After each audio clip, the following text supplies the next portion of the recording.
Se examinada da perspectiva de hoje, a ideia dos guerrilheiros de tomar o poder a partir daqui do Araguaia parece ingênua. Mas eles pensavam contar com um efeito multiplicador. Grupos do país inteiro poderiam seguir o exemplo deles. O sonho terminou no fim de 1974. Diga seu último desejo, disse implacável o carrasco. Ele tremeu. Seus olhos estavam inchados, suava. Tinha medo da morte, agora que ela lhe estava tão perto. Quero ver as estrelas, balbuciou. Então era como se fosse assim, uma premonição. Amauri, ou Paulo Roberto Pereira Marques, fora da guerrilha, era um rapaz como tantos outros no fim dos anos 60. Aos 16 anos, escrevia poemas libertários num caderno que a irmã salvou de uma batida em sua casa, em Belo Horizonte, de agentes da Polícia Civil de Minas Gerais, a serviço da ditadura. 27 de outubro de 1966. Ele tinha 3 anos depois ele saiu, aos 19 ele tinha 16 anos. Quando a família se mudou do interior para a capital mineira, Paulo foi trabalhar como bancário. Logo se aproximou do sindicato e ajudou a organizar greves. Foi demitido. Cada vez mais se envolvia com a política, até mesmo em casa. Eu comecei a notar que entravam pessoas lá de noite, assim, no fim do dia ou de tarde. Eles sempre chegavam com um companheiro. Na casa de Laura, 2 irmãos e uma irmã foram para a Amazônia tomar parte na guerrilha. Maria Lúcia, Lúcio, Jaime, que era estudante de engenharia e presidente do diretório acadêmico da escola. Foi preso na histórica reunião da UNE em 1968 em Ibiúna, São Paulo. Ele tinha casado nesse mesmo ano de 68 e a mulher dele percebeu que tinha um jipe do exército na porta da casa e que perguntaram por ele. E daí foi o momento que ele não voltou mais para casa, não voltou mais para a faculdade e partiu para a vida clandestina. A minha mãe às vezes tenta dizer: como você deixou a Maria Lúcia ir, se você sabia, tá? Então, de repente, é lógico, mãe nenhuma quer que o filho vá para a morte. Eu até entendo porque a minha mãe diga isso.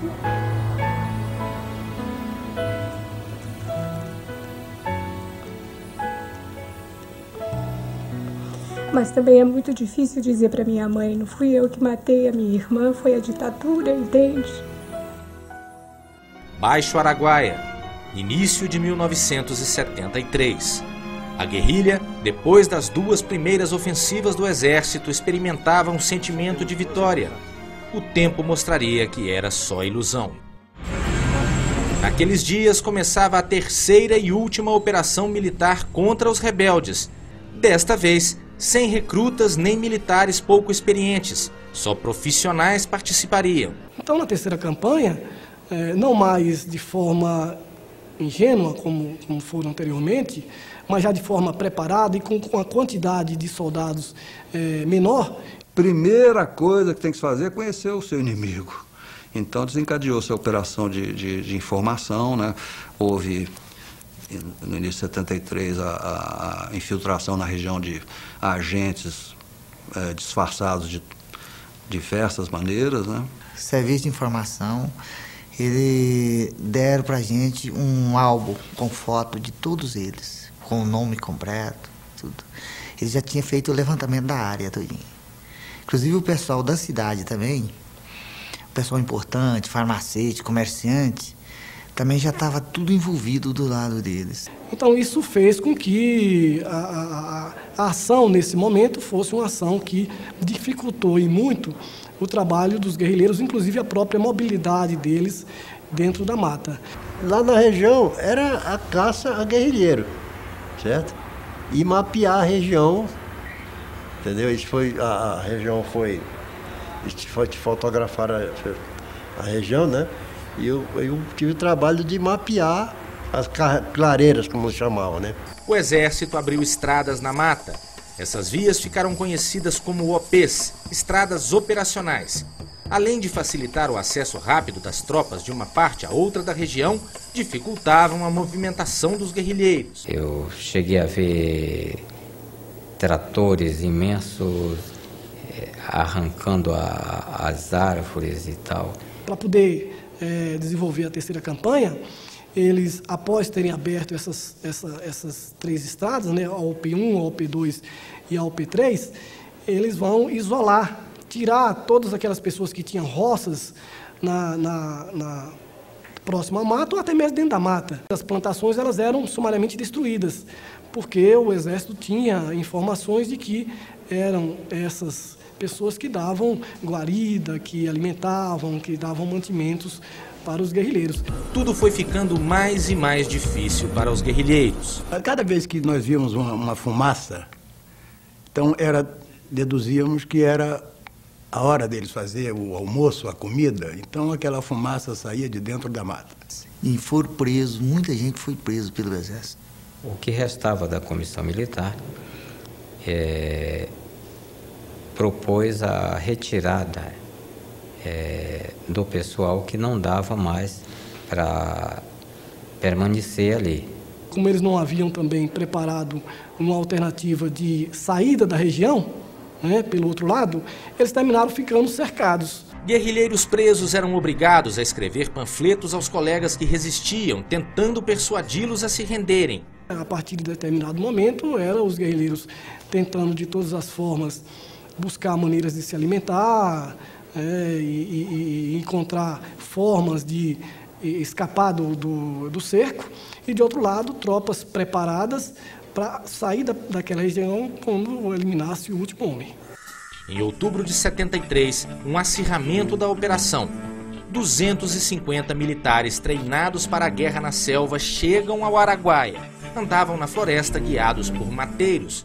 Nós transportávamos para a selva as patrulhas, né? E colocávamos essas patrulhas em pontos da selva que haviam sido previamente estudados, né, pelo pessoal que traçava as linhas táticas, né, do combate, e recolhíamos essas patrulhas, né, de tempos em tempos. A população local pagou um preço alto. Gente simples dos vilarejos do Araguaia foi subjugada, presa, espancada. Judiado demais. Morreu muitos que não merecia. Os que eles prendiam aqui, levavam lá para a base, que era lá no aeroporto, e lá restigavam muito, como prenderam o seu finado Noleta, que era um grande fazendeiro aqui, que trabalhava no Tiracatinga. Prenderam um companheiro que morava de perto, que eu estou esquecendo o nome dele, aqui perto de onde hoje é o mercado municipal. E esse homem apareceu morto, enforcado dentro da prefeitura. Eu tinha uns 12 anos na época. Meu pai sumiu, aí desapareceu. Depois eu vi falar que ele já estava aqui na base, tinham trazido ele para baixo, tinham colocado ele num buraco, né? Acho que uma pessoa sendo viva, mas não ele dá uma notícia, né? Por longe que ele esteja, mas nunca apareceu.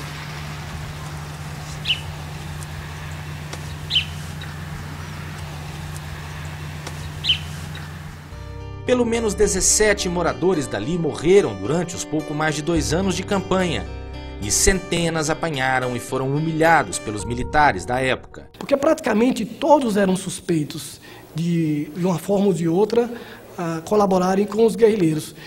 E muitas dessas pessoas passaram 1, 2, 3 meses ou mais, né, na prisão, e eram prisões assim, tipo buracos, né, onde era usado para fazer o terrorismo psicológico. Digo a você, conhece esse pessoal, assim. Eu digo, conheço aqui, todo mundo conhece. Aí eles falaram, é isso que nós queremos saber, o homem tem que ser assim, não negar o que faz, não negar o que diz. Aí foi maneira brava para mim, foi um que nunca apanhei.